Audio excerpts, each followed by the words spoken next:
et la gloire de Dieu brillera. À sa lumière marcheront toutes les nations. À son trône, dans la vie, ses serviteurs le serviront et verront sa face. Il n'y aura pas de nuit, pas besoin d'éclairage, car la lumière de Dieu nous éclairera et la gloire de Dieu.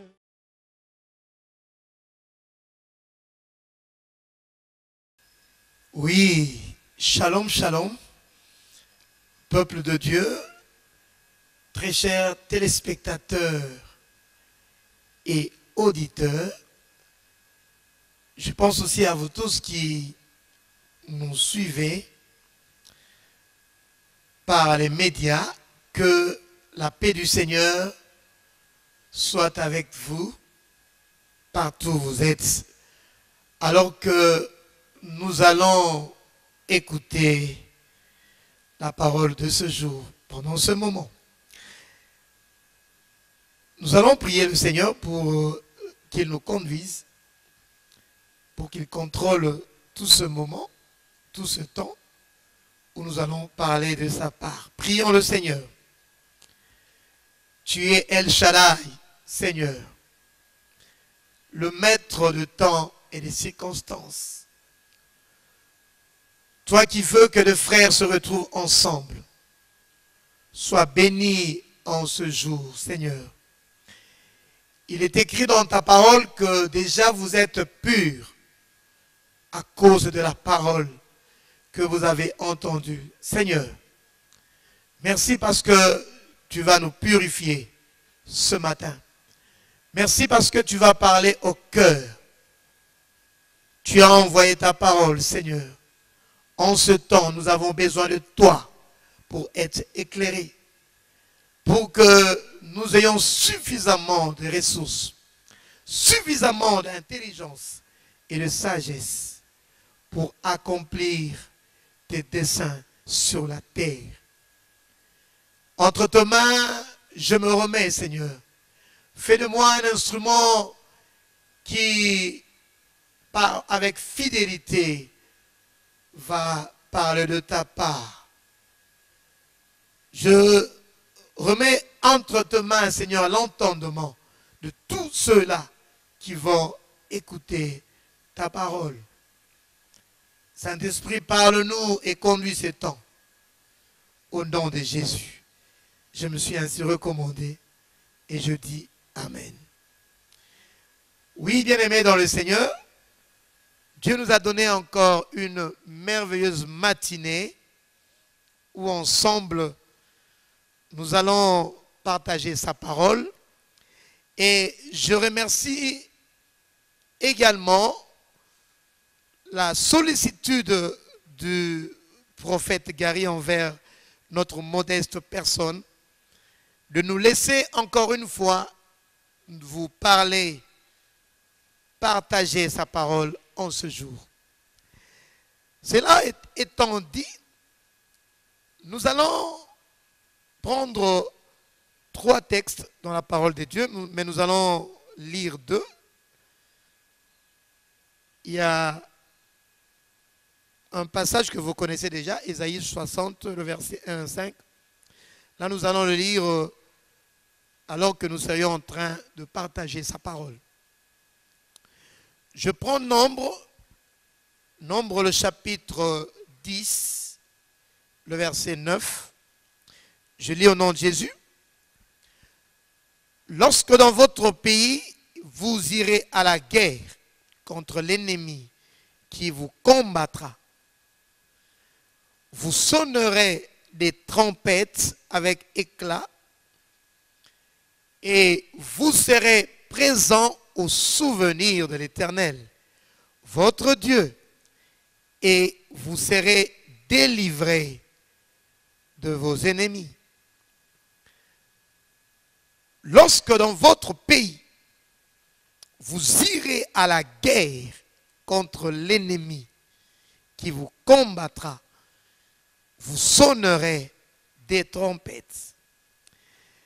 Je prends le deuxième texte 2 Timothée chapitre 2, le verset 1 et le suivant. Je vais m'arrêter quelque part.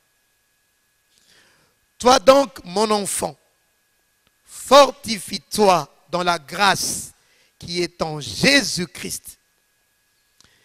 Et ce que tu as entendu de moi en présence de beaucoup de témoins, confie-le à des hommes fidèles qui soient capables de l'enseigner aussi à d'autres.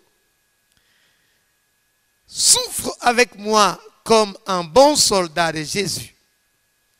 Il n'est pas de soldat qui s'embarrasse des affaires de la vie s'il veut plaire à celui qui l'a enrôlé. Et l'athlète n'est pas couronné s'il n'a pas combattu suivant les règles. Le troisième texte, vous pouvez noter et lire à la maison. C'est notre fameux oracle, Ésaïe 60, le verset 1 au 5e verset. Bien-aimés dans le Seigneur, c'est qu'aujourd'hui, conduit par l'Esprit, j'ai intitulé mon thème « Le combat spirituel ». Le combat spirituel. Comme vous le savez, mes frères et sœurs, nous avions parlé dernièrement du départ des camps. Et alors que nous parlions de ce départ, nous avions évoqué 2 grandes notions. La première notion évoquée quand l'on parlait du départ des camps, c'était le dénombrement. Et la deuxième grande notion, en parlant du départ des camps, c'était sortir de sa famille, sortir de sa tribu. Et ce qui a été dit alors que nous étions en train de parler du dénombrement, nous étions en train de dire que ceux-là qui étaient qualifiés, ceux-là qui étaient en mesure de porter les armes, je pense que vous n'avez pas une mémoire courte.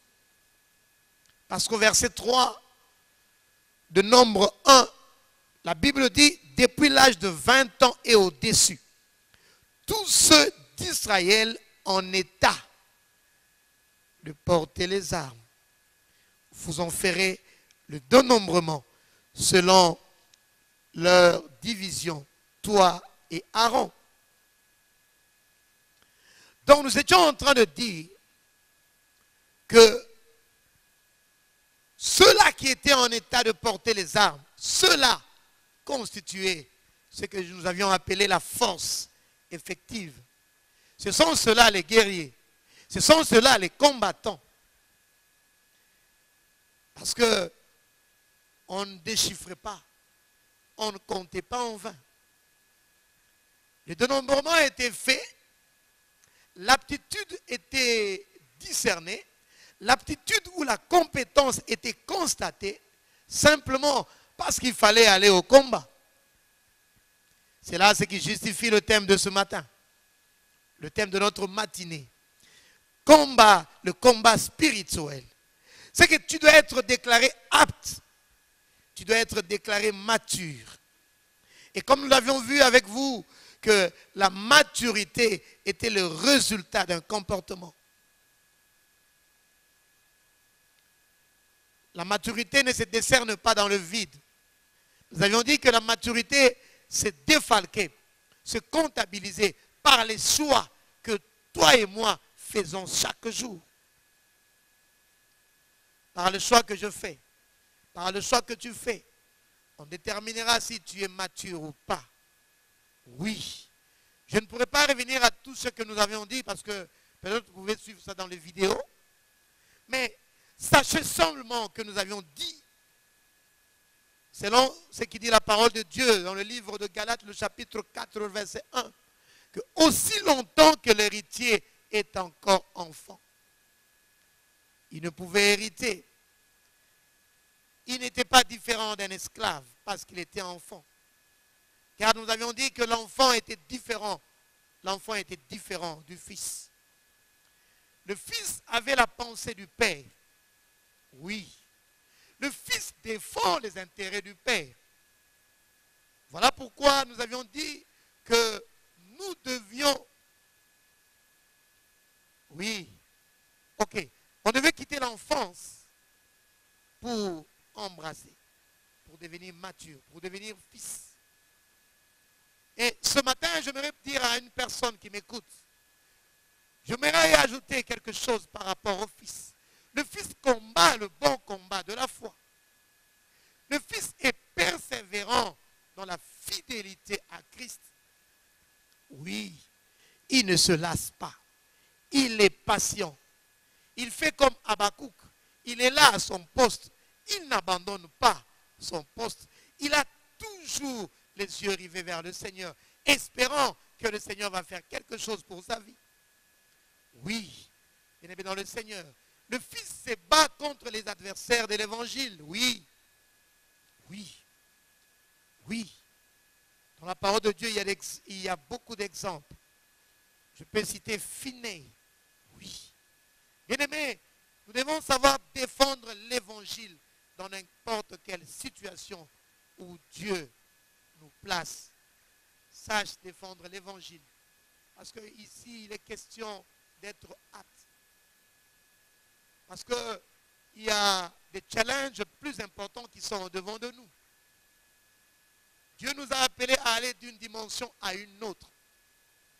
Et si aujourd'hui j'ai un challenge et je n'arrive pas à vaincre ou à satisfaire, il sera difficile au Seigneur de me donner un autre challenge. Parce qu'au-delà du challenge, il y a une gloire qui nous attend. Ça, vous devez le savoir, comme moi. Voilà pourquoi, alors que nous avons commencé à parler de sa part, nous sommes en train de dire une chose. Le dénombrement a été fait pour quelque chose. Le dénombrement a été fait pour que toi et moi soyons déclarés aptes. Aptes au combat. Et là, nous voyons des exemples dans la parole de Dieu. Des hommes qui ont persévéré. Des hommes qui ont su. Des hommes qui ont su tenir tête. Des hommes qui ont persévéré dans la Bible. Nous le voyons. Je prends par exemple dans Job le chapitre 2, le verset 9. Alors que Job était en train de passer par des temps difficiles. Alors que Job était en train de traverser des moments difficiles. Nous voyons sa femme qui vient lui dire, maudit Dieu, meurs. Job n'a pas succombé. Il n'a pas succombé à cette tentative. Il n'a pas succombé à cette séduction. J'aimerais que là où toi aussi tu es en train de me suivre, que tu ne puisses succomber. Non. Il faut que tu persévères. Il faut que tu tiennes la barque. Oui. Il n'a jamais promis, il n'a jamais permis que l'évangile soit dans une mauvaise posture dans sa vie. Nous devons savoir défendre l'évangile dans n'importe quelle situation où nous nous trouvons. Et Job n'a pas succombé à cette séduction de sa femme. Il l'a même appelée femme insensée. Oui. Nous avons un autre exemple dans Daniel, le chapitre 3, le verset 17 et 18.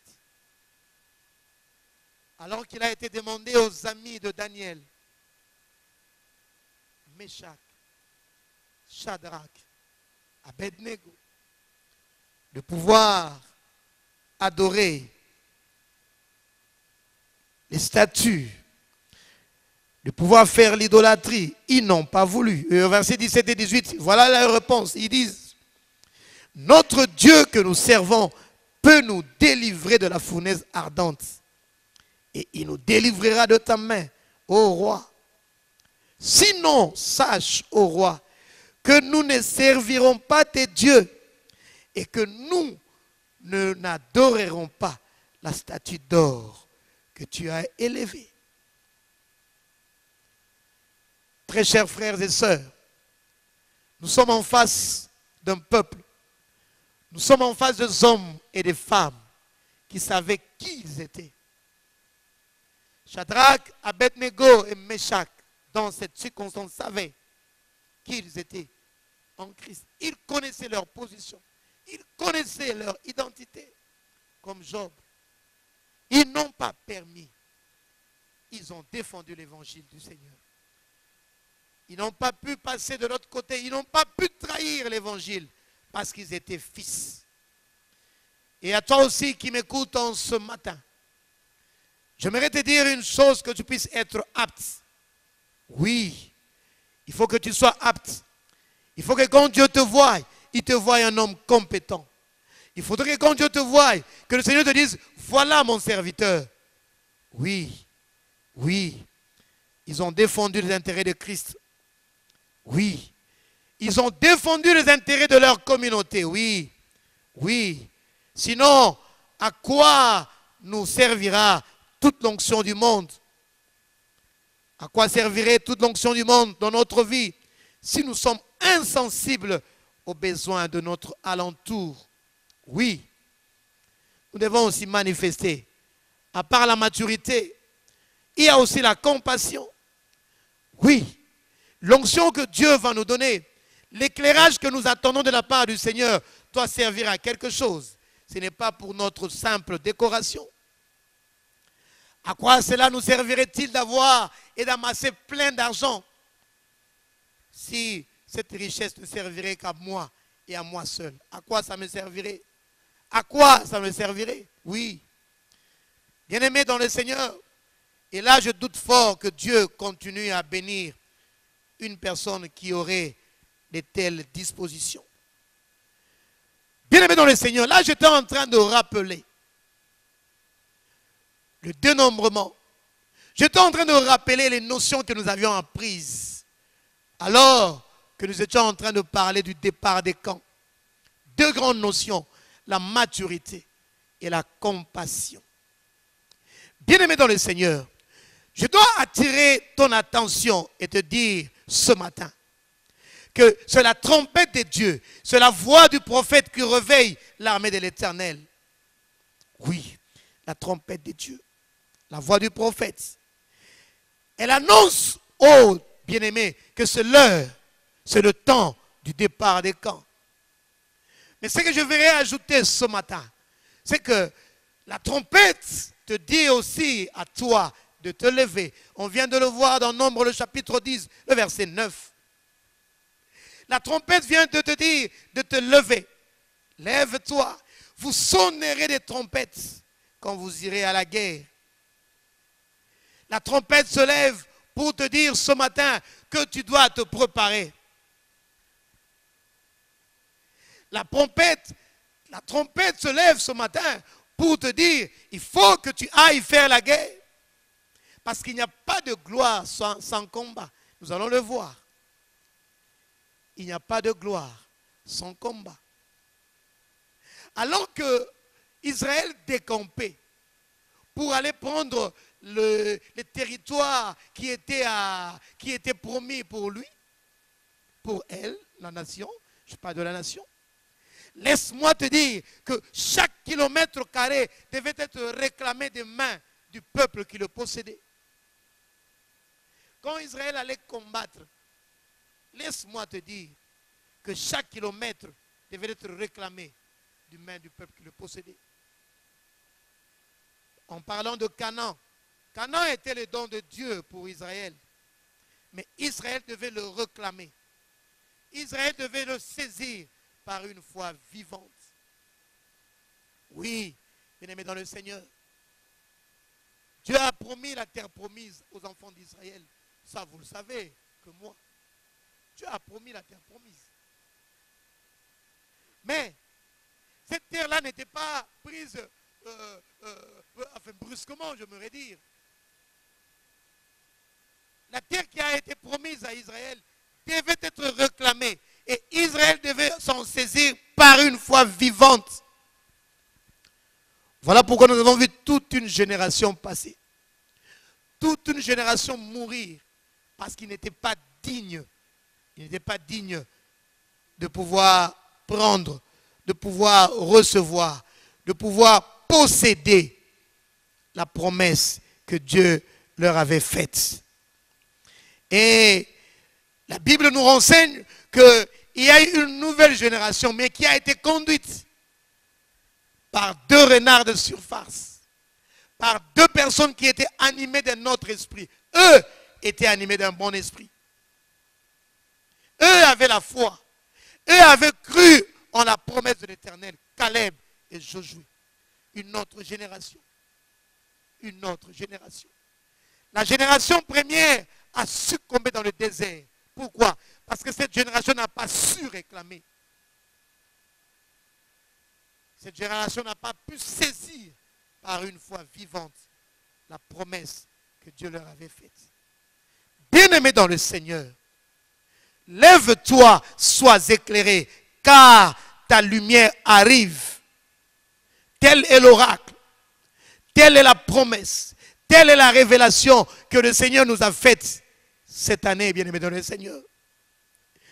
Voilà pourquoi je te dirais, pour ne pas suivre le sort de la première génération qui a manqué à l'appel du Seigneur, pour ne pas marcher dans le chemin de cette première génération, laisse-moi te dire que tu dois y croire. J'amène ton regard ce matin à croire. J'amène ton regard ce matin à recevoir. J'amène ta foi ce matin à être forte. Je viens relever ta foi ce matin. Quelles que soient les épreuves que tu es en train d'endurer, pour que tu ailles et que tu saisisses cette promesse que l'Éternel nous a faite. Il faut que tu saches une chose, que l'Éternel, le Dieu Tout-Puissant, lui qui a le contrôle sur toutes choses, t'a dit, nous a dit, qu'il ne nous abandonnera pas. Il ne nous délaissera pas.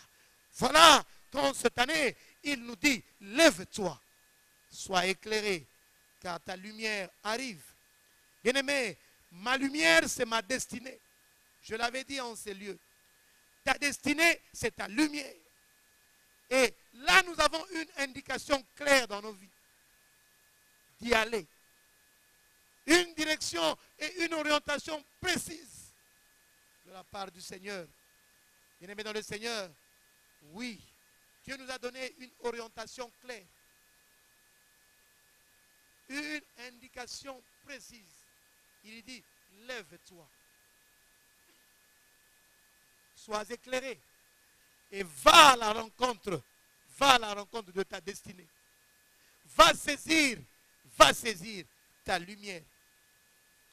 N'est-ce pas qu'il a dit dans sa parole qu'il connaît les projets qu'il a formés pour nous. Projets de paix.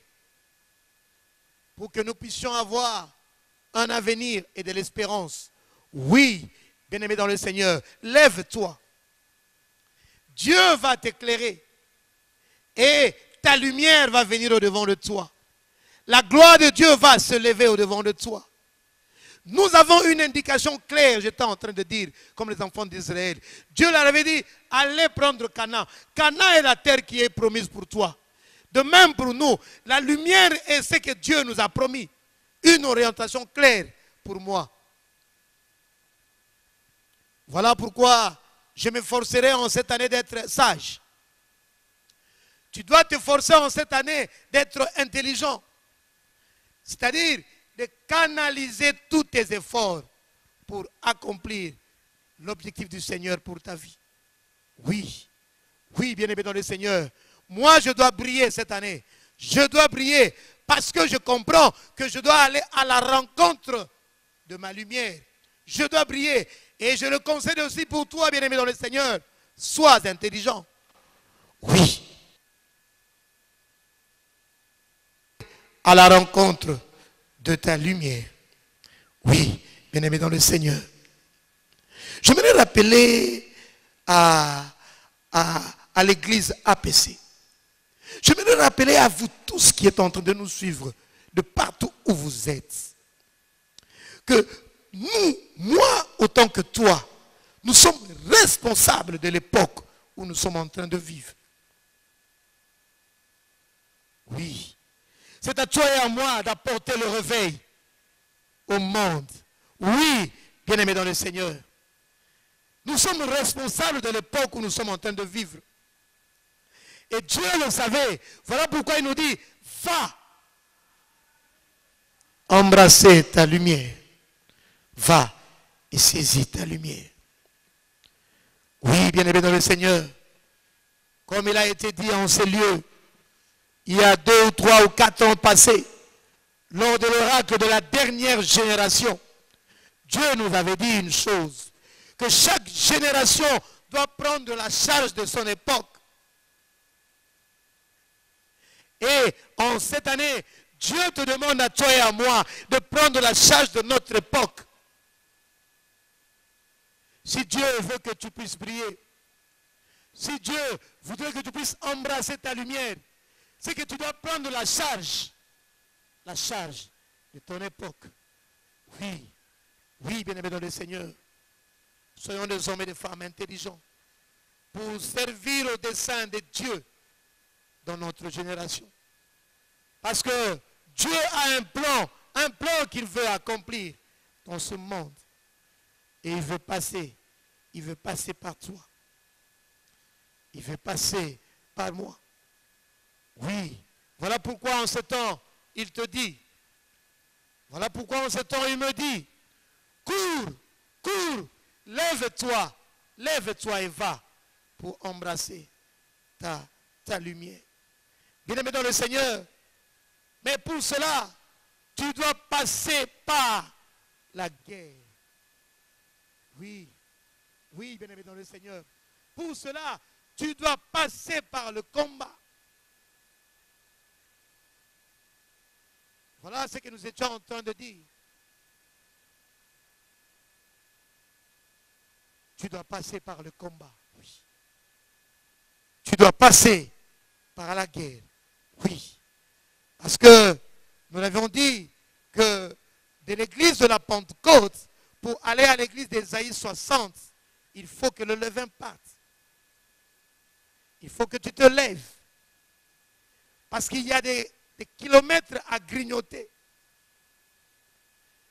Dans notre vie, oui, mais également pour arriver à la moisson finale, il y a une conquête à faire. Et ça, nous allons le voir. Il faut que tu saches une chose. Dieu veut que tu te lèves.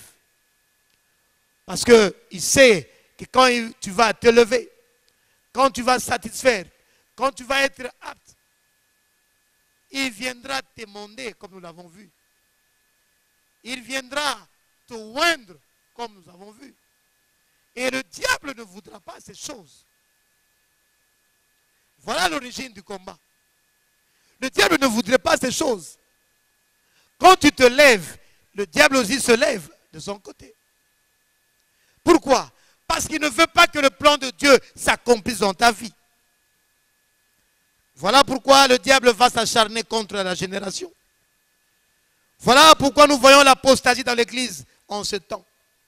Voilà pourquoi nous voyons l'aveuglement dans l'église en ce temps.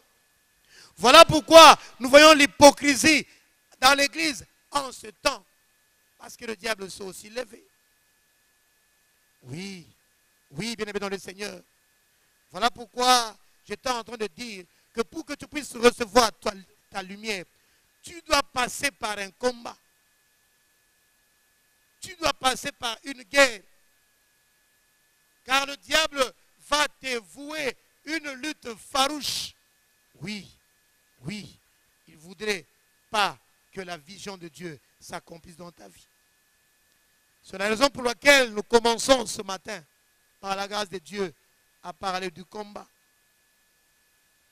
Oui, je bénis le Seigneur pour la parole et l'eau qui ne manquent pas dans sa maison, dans cette église. Parce qu'il nous avait déjà été dit en ces lieux que nous avons une vocation guerrière. Quand la parole est sortie pour nous dire que nous avons une vocation guerrière, c'est que l'enfant de Dieu, celui qui est fils, doit savoir intégrer la dimension du combat dans son appel. Il doit le comprendre. Et je te conjure ce matin que tu ne puisses plus oublier cette notion. Dans notre appel, dans ton appel, dans ta marche, il faut que tu intègres l'agrégat ou le paramètre combat. Paul parlant à Timothée lui dit, combat le bon combat de la foi. Combat le bon combat de la foi. 1 Timothée chapitre 6, le verset 12. Je vais le lire rapidement. Écoute ce que Paul dit à Timothée. Combat le bon combat de la foi. Saisis la vie éternelle à laquelle tu as été appelé. Ici, Paul est en train d'exhorter Timothée à manifester déjà la vie éternelle sur terre. Et pour laquelle tu as fait une belle confession en présence d'un grand nombre de témoins. Combat le bon combat de la foi. Je comprends que la foi a un combat. Comme l'adoration qui a atteint aussi un niveau de combat. Nous l'avons vu, la guerre des adorateurs. Bien-aimé, tu dois commencer à intégrer. N'oublie plus que dans notre vocation, il y a la guerre qui y fait partie. Voilà pourquoi j'étais en train de dire que Israël, avant de conquérir chaque terre, chaque territoire, il fallait une lutte. Il fallait un combat. Raison pour laquelle Israël préparait la force effective. Voilà pourquoi Israël dénombrait. Il y avait dénombrement. Parce qu'il fallait être sélectionné pour faire partie de cette armée. Sans oublier que l'armée que Dieu préconise, l'armée qui se lève, c'est une armée qui va comporter que de fils. Bien-aimés dans le Seigneur, une des grandes choses que l'Église n'a pas comprises, c'est le combat spirituel. Oui, malheureusement, il faut que nous le disions. Le combat spirituel n'est pas ce que nous voyons chaque jour avec des mamans, foulard sur la tête, enfermées pendant depuis le matin jusqu'au soir, 2-3 jours, en train de chasser les démons. Non, là, ça serait trop facile. Mais le combat spirituel, c'est savoir faire invasion dans le camp de l'ennemi. Oui. Oui, bien-aimé dans le Seigneur. C'est qu'il faut savoir se battre avec efficacité. Voilà pourquoi il y avait des dénombrements. Parce que on devait qualifier pas n'importe qui. Oui. J'étais en train de le dire, car le combat spirituel, c'est une invasion du territoire de l'ennemi. C'est ça le combat spirituel. Il ne faut pas oublier qu'ici nous sommes en phase de récolte. Nous avions dit que la Pentecôte était la première partie du récolte. Et que la prophétie d'Ésaïe 60, c'était une de grandes prophéties de la fin de temps. Et en Israël, nous avions dit qu'il y avait un cycle de 7 mois. La Pentecôte était la première récolte qui se faisait au 3e mois. Mais au 7e mois, il y avait une grande récolte. Ce qui typifie la récolte de la moisson que l'Église doit faire en ce fin de temps. Et quand nous parlons de la grande moisson, ce sont des âmes que nous devons aller cueillir. Oui. Nous marchons, oui, vers la plus grande récolte.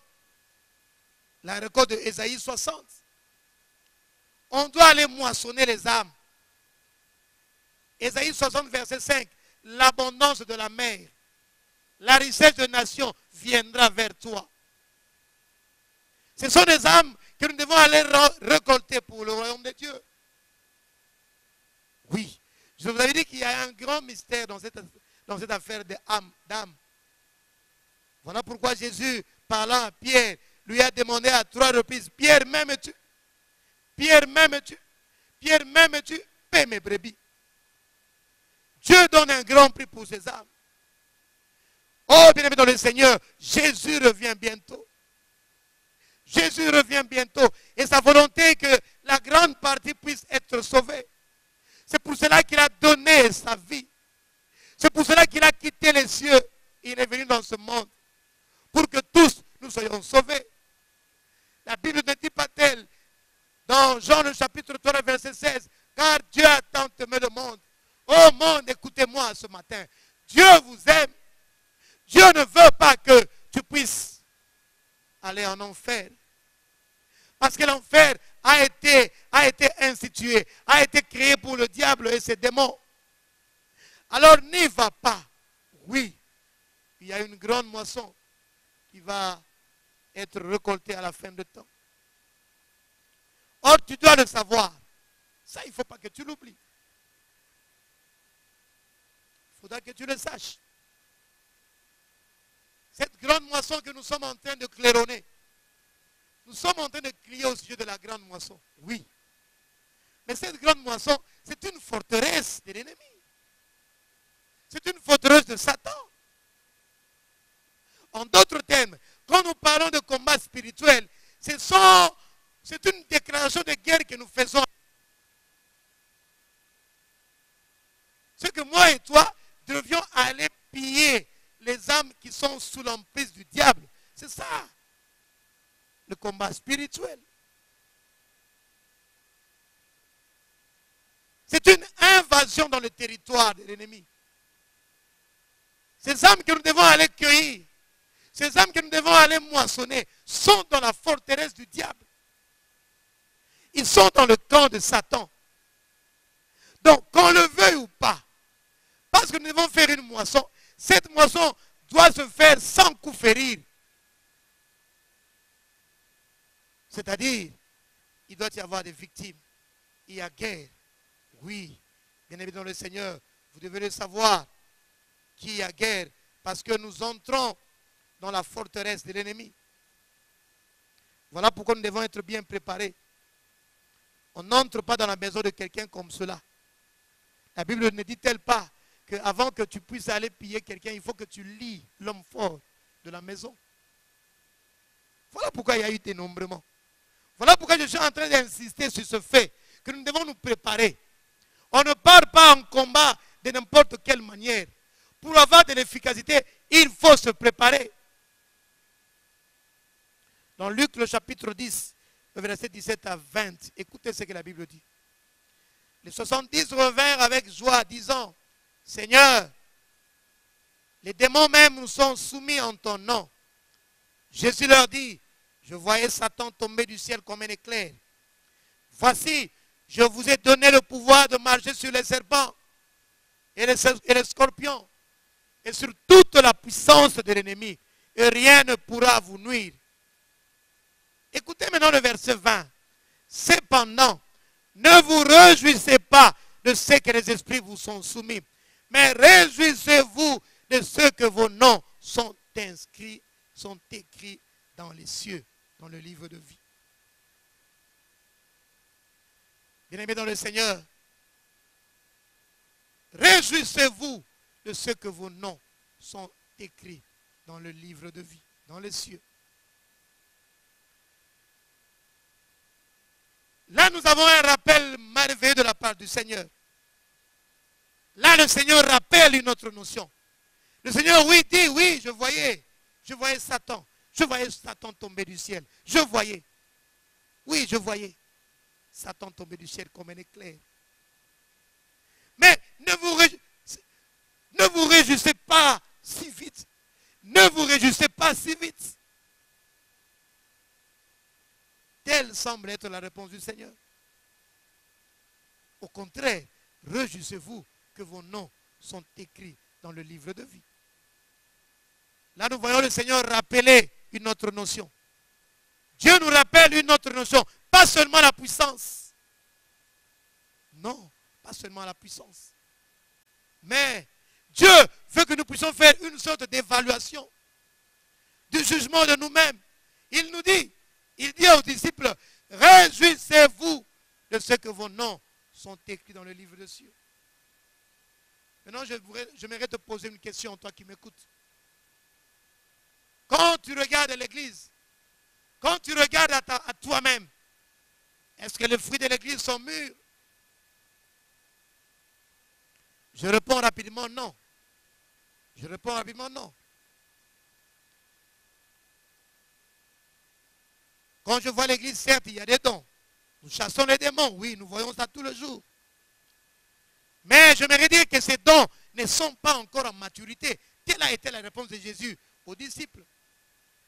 Il dit, oui, c'est bien, vous avez de la puissance, mais il faut ajouter quelque chose. Telle semble être la réponse du Seigneur. Parce que les fruits sont en retard. Voilà pourquoi à l'église de Corinthe, on a vu les dons se mélanger avec l'impudicité. Il y a eu des dons. Il y avait la puissance, oui. Mais il y avait aussi la saleté. À l'église de Corinthe, il y avait des dons, oui. Mais il y avait aussi des divisions.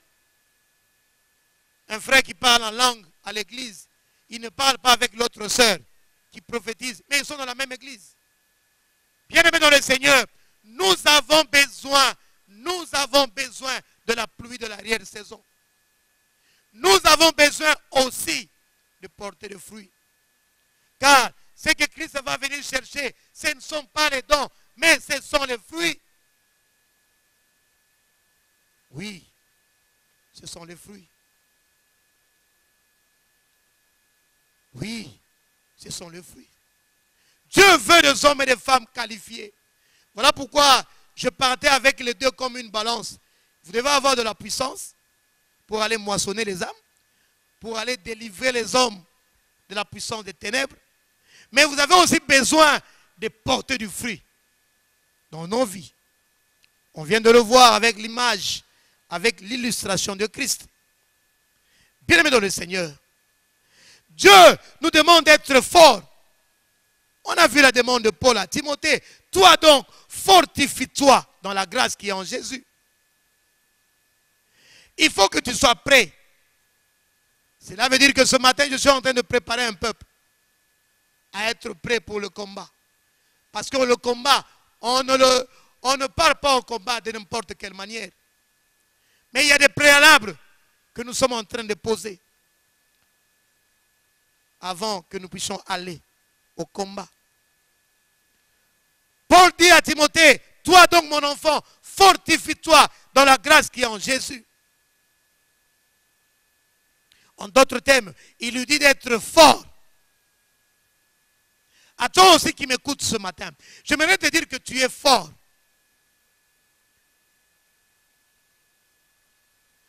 Je te dis d'être fort parce que tu es en Jésus-Christ. Parce que nous appartenons à Christ et Christ nous appartient. Tu es une nouvelle création, oui. Tu es une nouvelle création. Tu es un fils de Dieu, oui. Tu es un fils de Dieu. Parce que tu es conduit par l'Esprit du Seigneur. Et pour suivre le contexte de ce passage de 2 Timothée 2, tu es également un soldat. Tu es un soldat de Jésus. Il faut que tu sois fort en grâce. Oui. Parce que tu es soldat de Jésus-Christ. Tu as le dynamisme en toi. Tu as la capacité de donner de la puissance. Oui.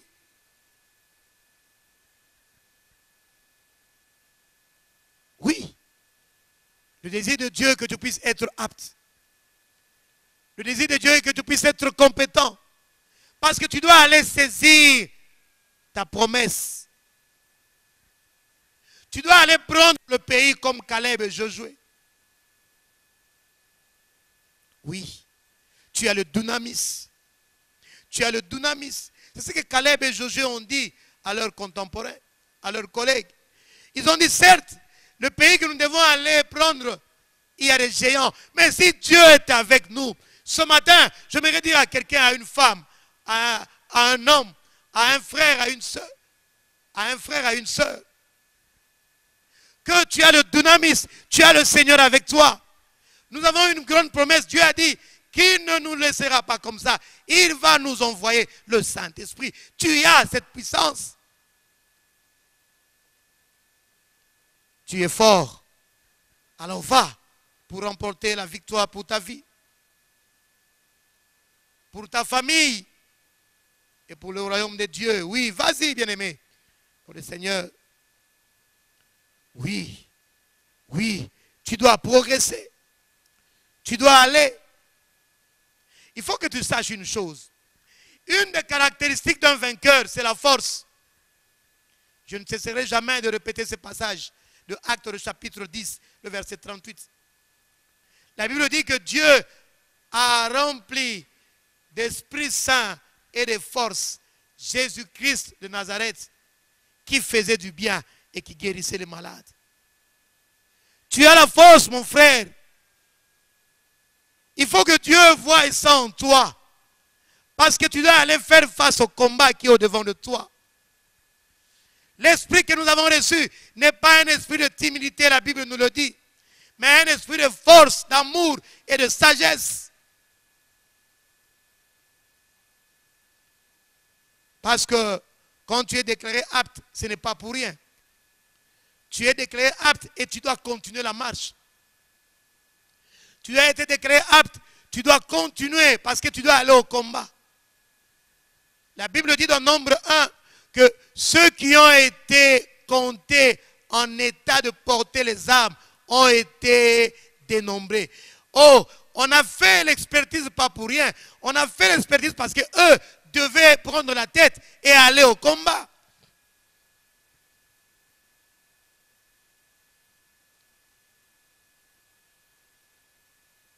Ce qui fait saigner le cœur du Seigneur, c'est que dans l'église, plusieurs ne savent même pas et ne sont même pas conscients qu'ils ont un pouvoir au-dedans d'eux.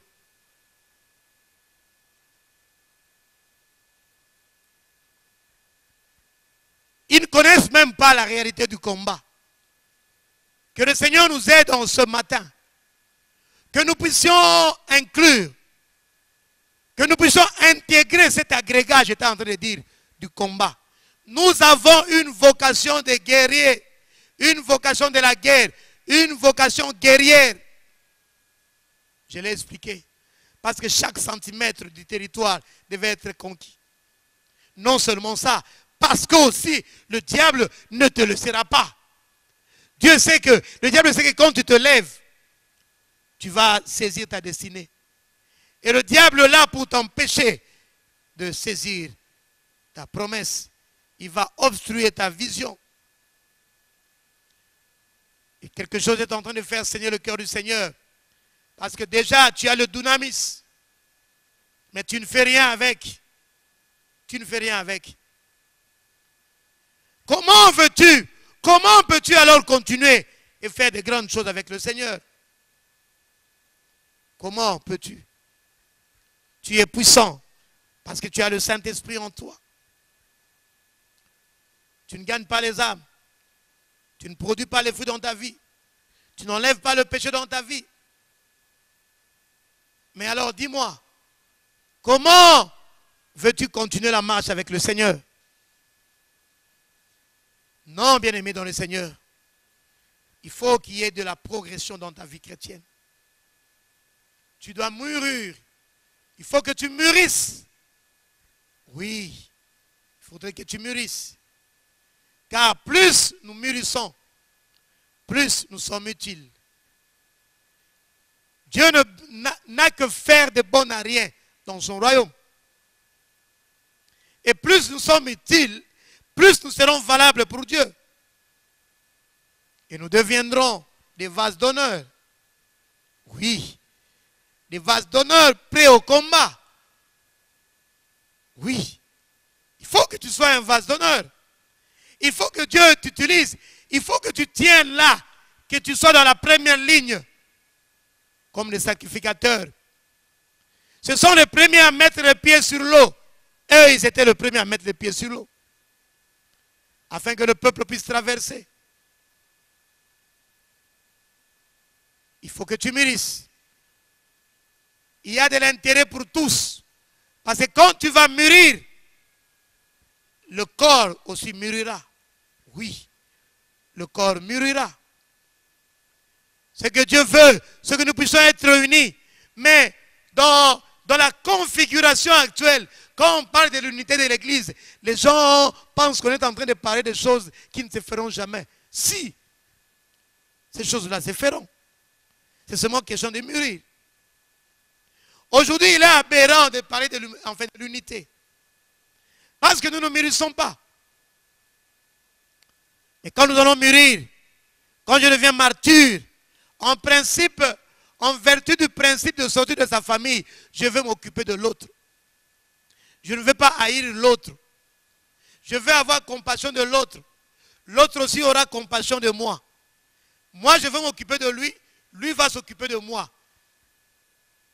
Nous serons en train de nous compléter. Et à deux, on ferait des grandes choses parce qu'on s'est réunis. Bien-aimé dans le Seigneur, si je suis en train de te parler ce matin, c'est parce que je sais que le but de Dieu est que tu sois fort. Et je te prépare pour la guerre. Dieu veut que tu sois prêt. Parce que quand tu es fort, l'église aussi sera forte. Tu dois t'occuper de toi-même à partir de maintenant. Commence à t'occuper de toi. Occupe-toi de toi. Le réveil sera d'abord personnel. Et ensuite, ce sera le réveil de l'église. Bien-aimé dans le Seigneur, ne sers pas Dieu dans la faiblesse, mais dans la force. Oui, combat le bon combat de la foi. Il faut que dès à présent, tu commences à manifester la vie éternelle sur terre. Déjà, ne marche pas comme un faiblard. J'ai un passage dans Romains, le chapitre 4, verset 20. Écoutez ce que dit la Bible. Il ne douta point par incrédulité au sujet de la promesse de Dieu, mais il fut fortifié par la foi, donnant gloire à Dieu. Ça, la Bible parle d'Abraham. Il a espéré contre toute espérance. Alors que les conditions matérielles, les conditions actuelles ne pouvaient pas donner cutus à une quelconque espérance. Mais lui, il a continué à espérer. Voilà un bon exemple qui peut te fortifier ce matin. Quand vous commencez un peu avant, la Bible dit espérant contre toute espérance. Je ne sais pas pour ta vie, bien-aimé dans le Seigneur. Qu'est-ce que tu endures? Qu'est-ce que tu es en train d'endurer ce matin dans ta vie? Je ne sais pas. Mais laisse-moi te montrer l'exemple de quelqu'un qui était fort. Et c'est ça la volonté de Dieu en ce matin. Dieu te veut fort. Dieu te veut prêt pour le combat.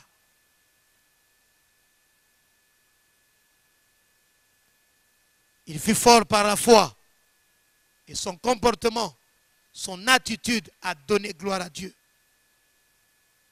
Bien-aimés dans le Seigneur, je vous conjure par les compassions de Christ à donner gloire à Dieu dans notre manière de faire, dans notre manière d'écouter, dans notre manière de parler. Donnons gloire à Dieu. Ne cédons pas. Même dans nos temps d'épreuves les plus dures, oui, nous ne pouvons pas céder. Bien-aimés dans le Seigneur, comme Abraham, son comportement, ses paroles n'avaient pas fléchi. Il a donné l'occasion à Dieu de se glorifier dans sa vie. Voilà les hommes et les femmes que Dieu cherche en ce temps de la fin. Oui. Oui, bien-aimé dans le Seigneur. Il faut que tu ailles. Il faut que tu combattes le bon combat de la foi. Oui, tu ne peux laisser ta foi fléchir. Parce qu'il faut que tu influences le Seigneur. Lui, il va voir ce que tu fais, il va venir te demander. Et dans le verset 2 de 2 Timothée, la Bible dit, et ce que tu as entendu de moi, confie-le à d'autres. Ce sont des exemples de quelqu'un qui a atteint la maturité que je suis en train de donner. Là, Paul est en train d'exhorter Timothée à être un bon soldat. Il lui dit, il faut que tu sois fort. Il faut que tu ne cèdes pas. Il faut donner l'occasion à Dieu de se glorifier dans notre vie, dans notre manière de penser. Même si ce que nous voyons devant de nous est contraire à nos aspirations. Même ce qui se passe au-devant de nous, au-devant de nos yeux, ne donne pas un quitus à une quelconque espérance. Oui, bien-aimé dans le Seigneur. Et ici, Paul renchérit en disant à Timothée, ce que tu as entendu de moi, confie-le à d'autres. Oui, bien-aimé dans le Seigneur, ce que tu as entendu de moi, ce que tu as reçu, communique aux autres. Il n'y a qu'un fils qui peut communiquer. Il n'y a qu'un fils qui peut communiquer. Parce qu'il n'est pas un esclave. Il n'y a qu'un fils qui peut donner. Oui. Et pour donner, il faut avoir. Il ne faut pas simplement recevoir, mais il faut donner. Il faut communiquer.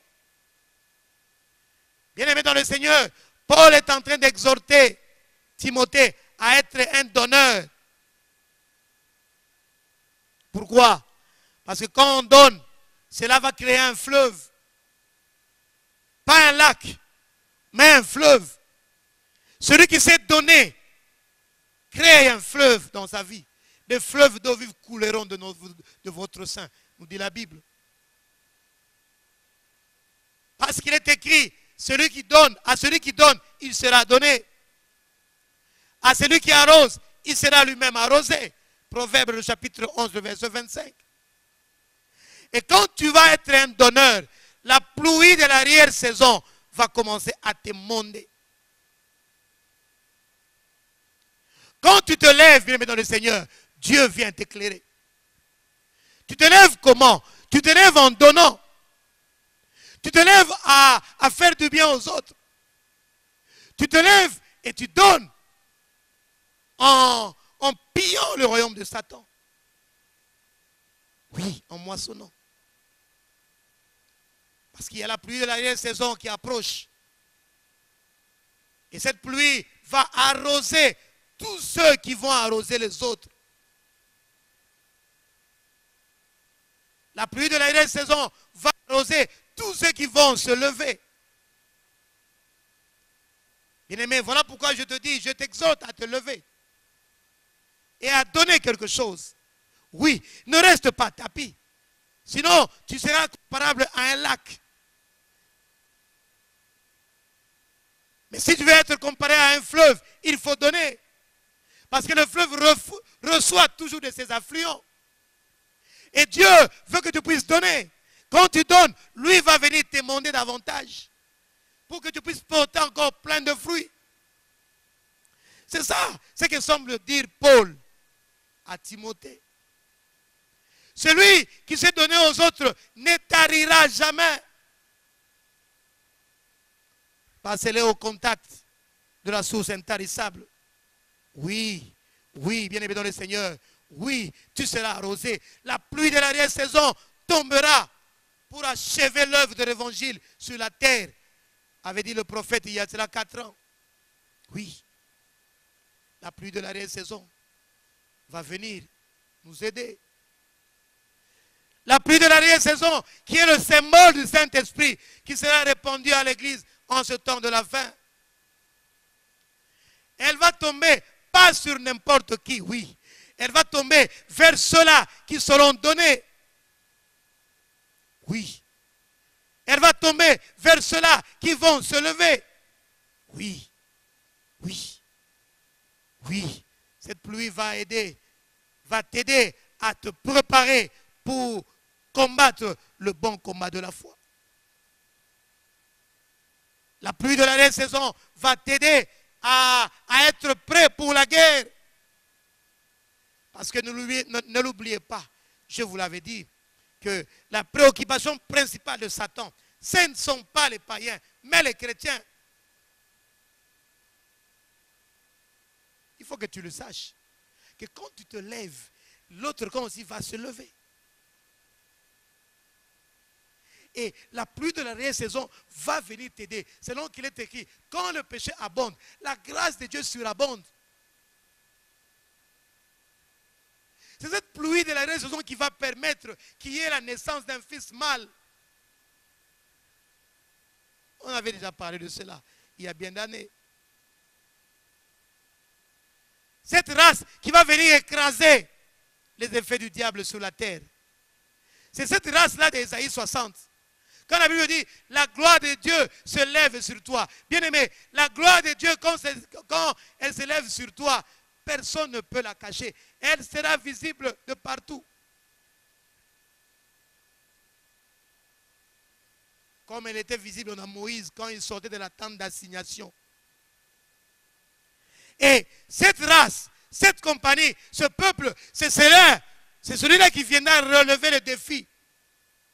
Le défi de l'heure. Oui, parce que devant nous, il y a plusieurs défis. Vous le voyez, nous le voyons. Nous avons des faux miracles. Oui. Nous avons des faux réveils. Oui.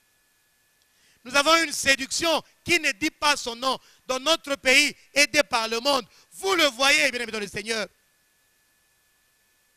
Et là, nous avons besoin de la pluie de l'arrière-saison pour nous aider à être prêts pour le combat.